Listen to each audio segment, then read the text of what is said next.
Bonjour à tous. Il n'y a rien de plus frustrant que de rater le but.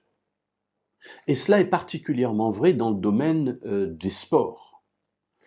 Lorsqu'on le regarde les mondiaux de sport, lorsque l'on regarde les Jeux olympiques, lorsqu'on regarde des matchs, peu importe le type de sport, chacun court, chacun saute, chacun fait son sport pour gagner. Cette image est reprise à plusieurs reprises dans la Bible. L'apôtre Paul en particulier utilise souvent des métaphores liées au sport.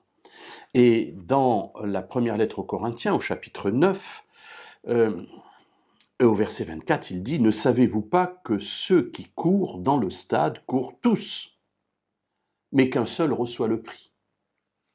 Alors oui, mes amis, c'est frustrant. C'est frustrant parce que si vous êtes 40 à démarrer un marathon, les 40 vont courir le nombre de kilomètres identiques.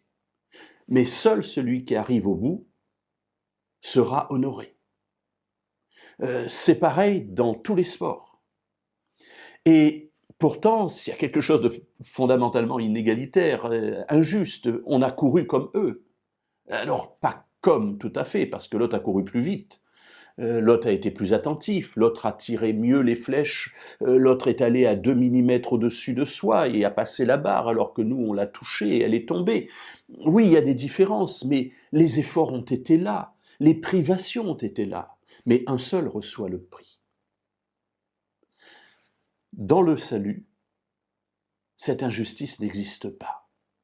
Et c'est pour cela que Paul prend cet exemple. Et il le dit en continuant, « Courez de manière à l'obtenir », dit-il. Courez de manière à l'obtenir.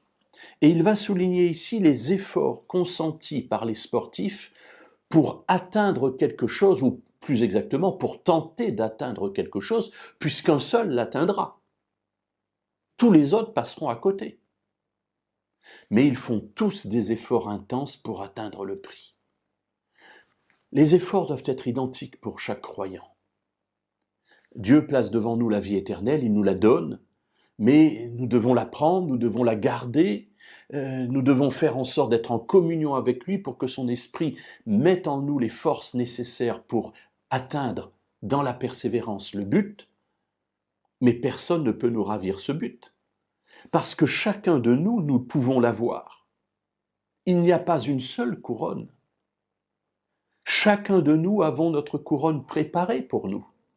Mes amis, c'est extraordinaire, c'est que nous courons une course, mais tout le monde peut gagner.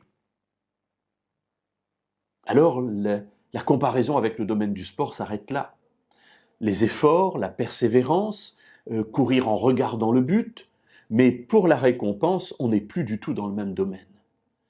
Parce que, en ce qui concerne le salut, Dieu aime chacun de nous et personne ne peut prendre notre place.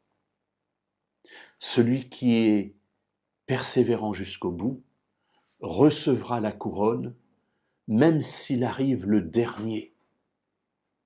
Sa couronne à lui est définitivement réservée.